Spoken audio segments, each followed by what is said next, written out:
चलिए स्टूडेंट्स, हम लोग रूल नंबर 3 को कवर करते हैं। इससे पहले की क्लास में हमने 2 रूल्स किए थे और उसमें हमने हु, हुज तथा हुम के यूजेज को सीखा था। अब आज की क्लास में हम लोग रूल नंबर 3 से स्टार्ट करेंगे और व्हिच का प्रयोग कहाँ पर करते हैं इसका यूज सीखेंगे। तो चलिए हम लोग रूल्स को सीखते हैं। जैसा कि आप लोग यहाँ पर देख पा रहे हैं, रूल नंबर 3 क्या है।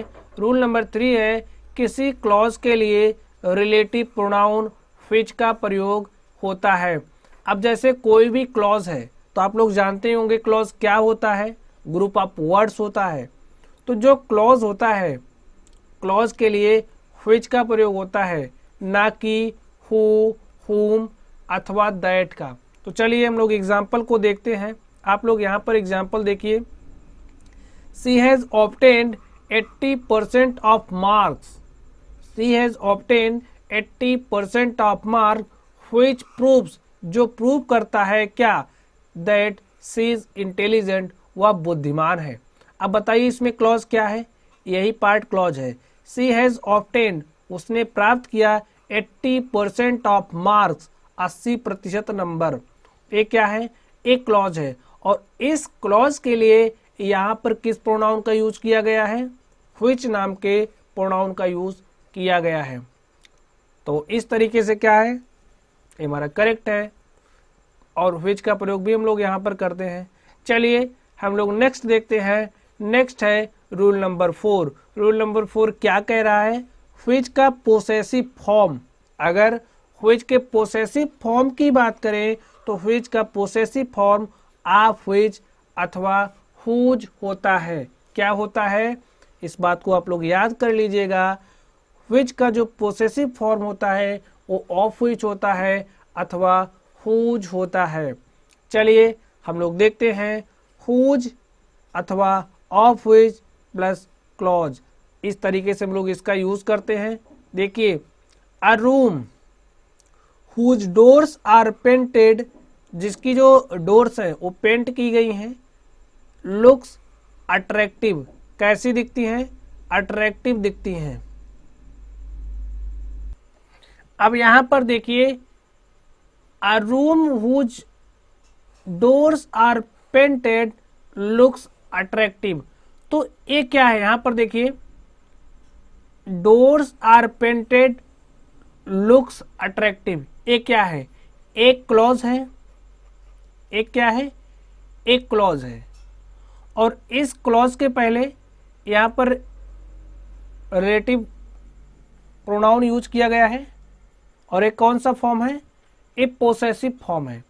अब जैसे अगर कोई नॉन लिविंग थिंग्स होती है और नॉन लिविंग थिंग्स के लिए अगर हमें पोसेसिव फॉर्म की ज़रूरत पड़ती है तो उसके लिए हम लोग किसका यूज करते हैं, या तो हुज का प्रयोग करते हैं या फिर ऑफ व्हिच का प्रयोग करते हैं। कब, जब उसके बाद कोई क्लॉज हो। तो इस तरीके से क्या है, ये सेंटेंस करेक्ट है। अगर यहीं पर हम लोग इसका यूज कर दें, a room of which doors are painted looks attractive, तो ये भी करेक्ट है। चलिए अब हम लोग विथ अ फ्रेज देखते हैं।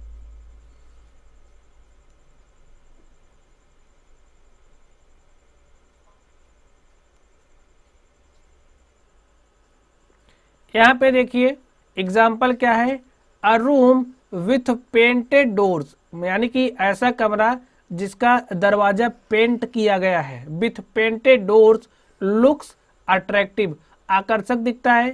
तो यहां पर देखिए इस तरह से हमारा क्या है, सेंटेंस करेक्ट है और यहाँ पर किसका यूज किया गया, विथ का।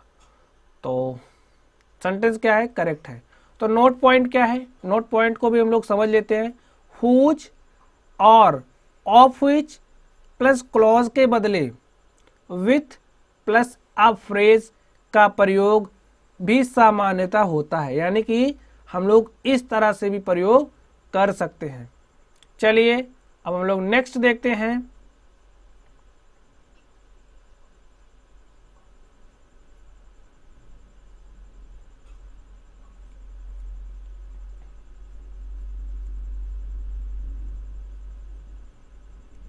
नेक्स्ट हमारे पास है रूल नंबर 5। क्या है, रूल नंबर 5। तो रूल नंबर 5 में क्या है,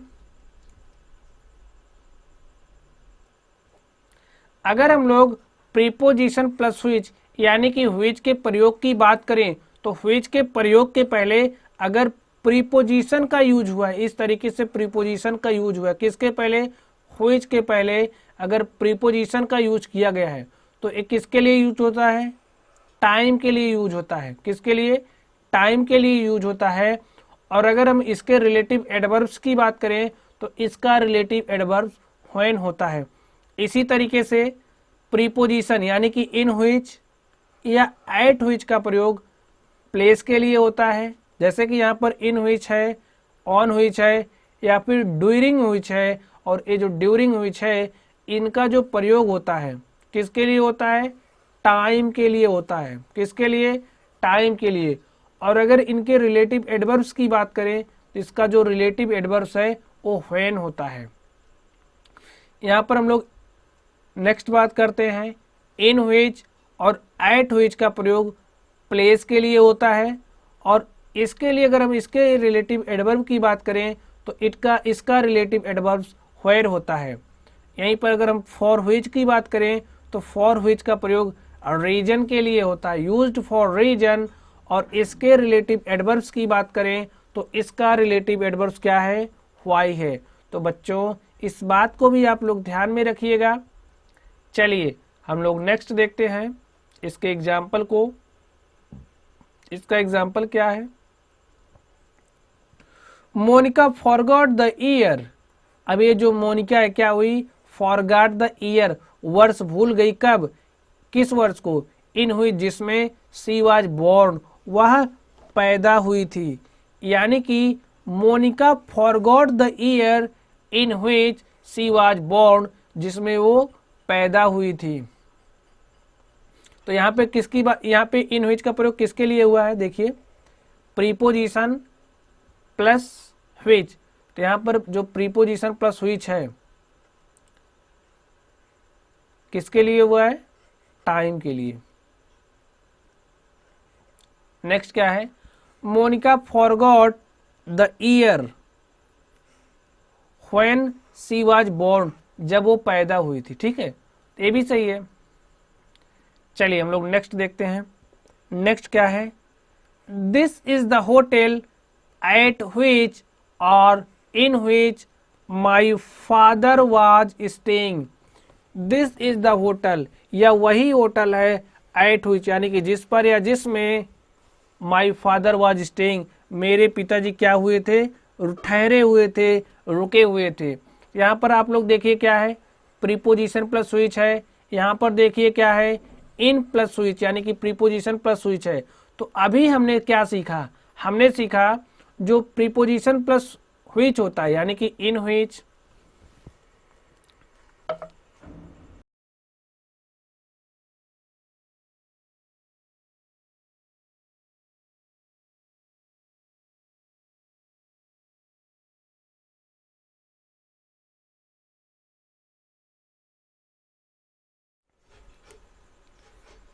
यहाँ पर this is the hotel at which और in which my father was staying, यह वही होटल है एट व्हिच जिस पर या जिसमें मेरे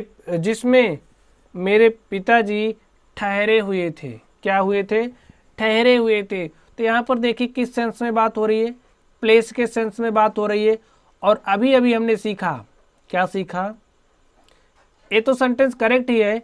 और जब ये प्लेस के सेंस में बात होती है तो हम लोग रिलेटिव एडवर्ब के रूप में किसका यूज कर लेते हैं, व्हेयर का प्रयोग किया जाता है। यहाँ पर देखिए this is the hotel where my father was staying, तो सेंटेंस क्या है, करेक्ट है। तो चलिए हम लोग नेक्स्ट एग्जाम्पल को देखते हैं। और नेक्स्ट एग्जाम्पल क्या है, he does not know the reason for which my friend was arrested. तो यहाँ पर देखिए फॉर व्हिच का प्रयोग किस लिए हुआ है, रीजन को शो करने के लिए। किसके लिए, रीजन को शो करने के लिए हुआ है। सेंटेंस करेक्ट है। और जब रीजन को शो करने के लिए फॉर व्हिच का प्रयोग हुआ हो तो इसके बदले व्हाई का प्रयोग भी किया जाता है।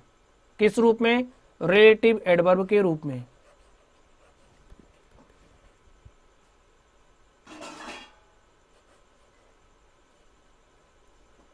रिलेटिव एडवर्ब के रूप में।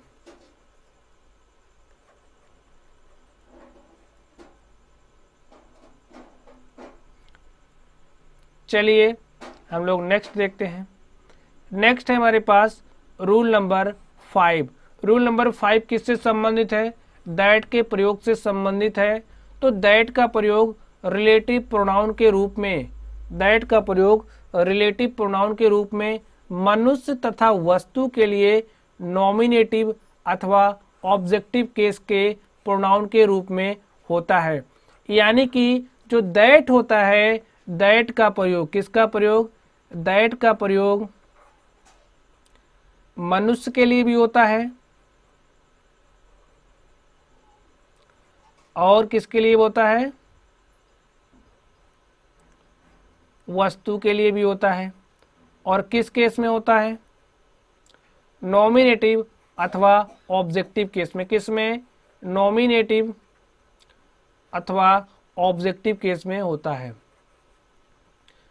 दैट का प्रयोग हु के स्थान पर हो सकता है, हु के बदले हो सकता है, हुम के बदले हो सकता है और व्हिच के बदले होता है। तो ये बात भी आप लोग जानते रहिए। चलिए हम लोग एग्जाम्पल को देखते हैं। एग्जाम्पल यहाँ पर क्या लिखा है? This is the teacher that taught my children, that taught my children. यहाँ पर दैट का यूज हुआ है।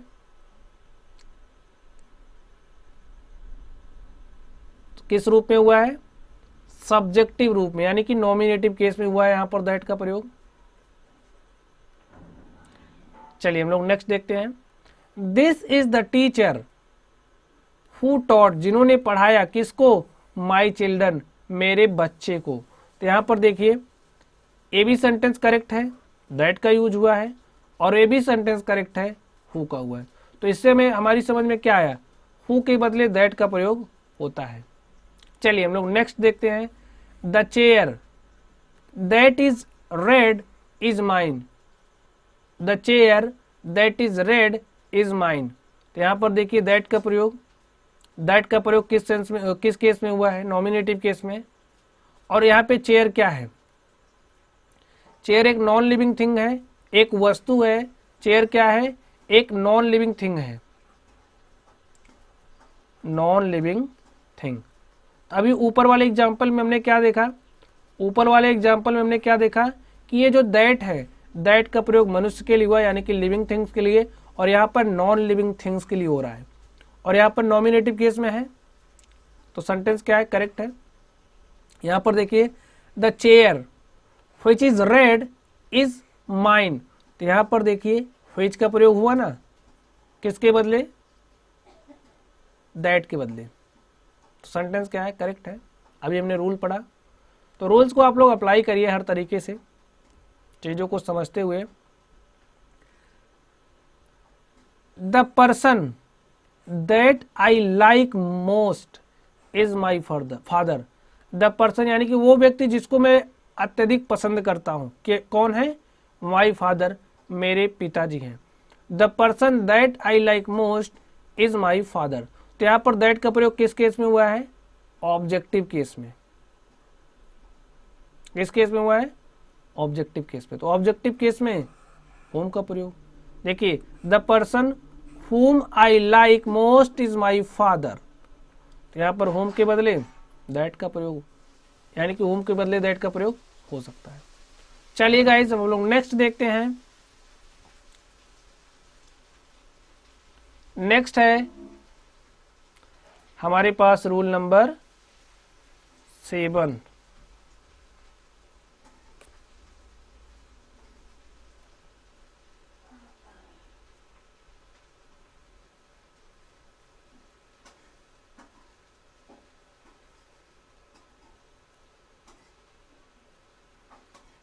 चलिए अब हम लोग रूल नंबर 7 को देखते हैं। रूल नंबर 7 क्या कह रहा है? कॉमा से सेपरेट किए गए रिलेटिव क्लॉज, जैसे कोई रिलेटिव क्लॉज है और उसको कॉमा से सेपरेट किया गया है, तो कॉमा से सेपरेट किए गए रिलेटिव क्लॉज में दैट का प्रयोग नहीं किया जाता है।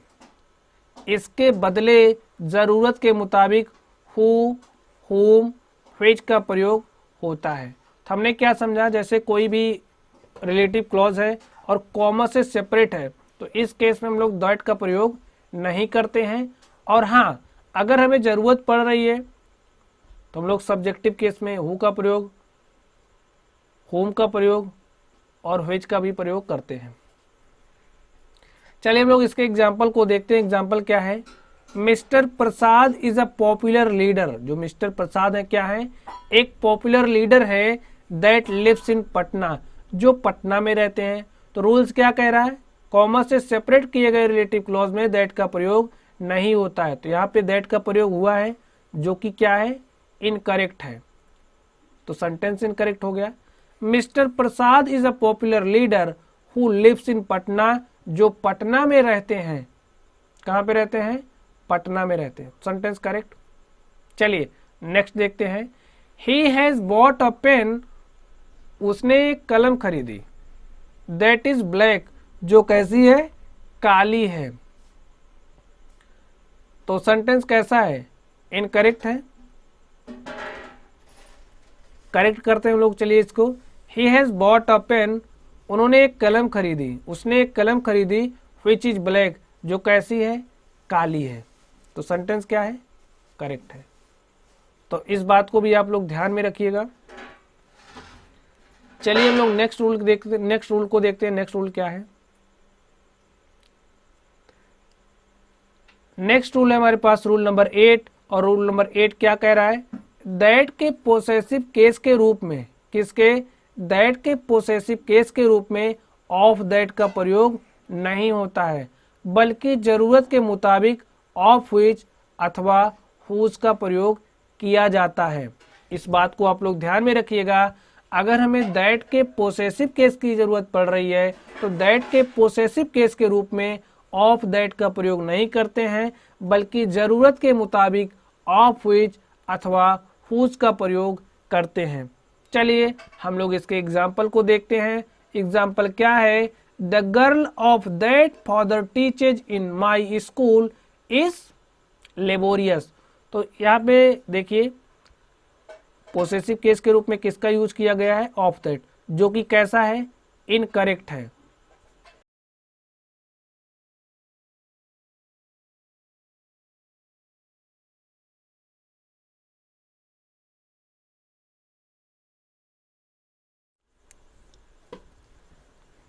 चलिए हम लोग देखते हैं, the girl whose father teaches in my school is laborious. तो यहाँ पर देखिए ऑफ दैट का प्रयोग हुआ था। ऑफ दैट का यूज होने के कारण सेंटेंस क्या हो गया, इनकरेक्ट हो गया। तो हम लोग किसका यूज करेंगे, अब हमें ज़रूरत के मुताबिक यूज करना है। तो यहाँ पर हमने किसका यूज किया, हुज नाम के पोसेसिव प्रोनाउन का यूज किया। तो सेंटेंस क्या हो जाएगा, करेक्ट। चलिए हम लोग देखते हैं, the pencil of that colour is black is hers. Sentence क्या हो जाएगा, इनकरेक्ट, क्योंकि हमें पता है ऑफ दैट का प्रयोग नहीं होता है।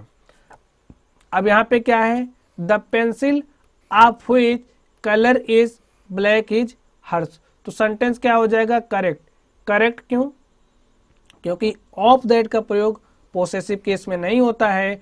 और यहाँ पे है पेंसिल, और पेंसिल कैसी होती है, नॉन लिविंग थिंग्स, और जो नॉन लिविंग थिंग्स होता है उसके लिए पोसेसिव केस हम लोग किसका यूज करते हैं, ऑफ व्हिच का प्रयोग करते हैं। तो इसलिए हमने यहाँ पर किसका यूज किया, ऑफ व्हिच का। चलिए गाइस अब हम लोग नेक्स्ट एग्जाम्पल को देखते हैं। नेक्स्ट रूल क्या है, नेक्स्ट रूल है रूल नंबर 9। रूल नंबर 9 कह रहा है एंड से जुड़कर दो एंटीसीडेंट्स का प्रयोग हो। आप समझिए दो एंटीसीडेंट्स हैं जो एंड से जुड़े हुए हैं। एक बात आप लोग यहाँ पर ध्यान दीजिए, अगर आपको एंटीसीडेंट्स के बारे में जानकारी नहीं है तो आप हमारी रिलेटिव प्रोनाउन का पार्ट नंबर 1 जरूर देखना। तो चलिए हम लोग देखते हैं, एंड से जुड़कर दो एंटीसीडेंट्स का प्रयोग हो जिनमें एक मनुष्य तथा दूसरा जानवर के लिए या किसी वस्तु के लिए हो, या तो किसी मनुष्य के लिए हो रहा हो या फिर किसी जानवर या वस्तु के लिए हो। तो तो इसके बाद रिलेटिव प्रोनाउन दैट का प्रयोग होता है। सिर्फ और सिर्फ हम लोग दैट का ही प्रयोग करते हैं। चलिए हम लोग एग्जाम्पल देखते हैं। The man and his dog, यहाँ पे दैट देखिए, दैट। अब इसके पहले एंटीसीडेंट क्या है? हिज है, द मैन है, हिज डॉग एंड मैन है ना, एंड से जुड़े हैं। ये दोनों क्या हैं? एंटीसीडेंट्स हैं। ये दोनों क्या हैं? एंटीसीडेंट्स हैं। और इस केस में रिलेटिव प्रोनाउन किसका यूज होता है? दैट का। आई सा यस्टरडे हैव बीन किडनैप्ड, तो सेंटेंस क्या है? करेक्ट है। अब यहाँ पर देखिए वही सेंटेंस लिखा है, हमसे एरर किस तरीके से दे सकता है, हमको एरर आइडेंटिफाई करने के लिए किस तरीके से दे सकता है। The man and his dog, यहाँ पे देखिए हु का प्रयोग हुआ, हु या फिर हुम या फिर हुइच। अगर इस तरीके से प्रयोग हो रहा है तो सेंटेंस क्या हो जाएगा? इनकरेक्ट। सेंटेंस क्या हो जाएगा? इनकरेक्ट। जब दो एंटीसीडेंट्स हों, एंड से जुड़े हों, जिसमें एक मनुष्य के लिए तथा दूसरा जानवर या वस्तु के लिए हो, तो इस केस में सिर्फ और सिर्फ रिलेटिव प्रोनाउन के रूप में दैट का ही प्रयोग होता है। इस बात को आप लोग एकदम जहन में उतार लीजिएगा। चलिए गाइस, अब हम लोग नेक्स्ट रूल की बात करते हैं। नेक्स्ट रूल क्या है? Rule number 10। रूल नंबर 10 क्या कह रहा है? Everyone, everybody, no one, nobody, those के बाद सामान्यतः हु का प्रयोग होता है। हु के बदले दैट का प्रयोग भी हो सकता है। चलिए हम लोग इसके एग्जाम्पल को देखते हैं। एवरीवन, हु और दैट। हु के बदले हम लोग दैट का प्रयोग कर सकते हैं, अभी हमने यही सीखा। तो एवरीवन के बाद किसका प्रयोग होता है? हु और दैट का हो सकता है। अभी हमने जैसा कि रूल पढ़ा, has visited the Taj Mahal, likes it, तो सेंटेंस क्या है? करेक्ट है। इसी तरीके से नेक्स्ट एग्जाम्पल, नोबडी, हु और that watched the match, will ever forget it, ये भी क्या है? करेक्ट है। एकदम रूल्स के अकॉर्डिंग ही हो रहा है। एवरीवन, हु और that knew him, liked him, क्या है? सेंटेंस करेक्ट है। तो इस तरीके से हमने गाइस आज की क्लास में कुछ इंपॉर्टेंट रूल्स थे। हमने सीखा कि जो रिलेटिव प्रोनाउन हैं इनका यूज हम लोग कैसे करते हैं। तो चलिए गाइस, थैंक यू।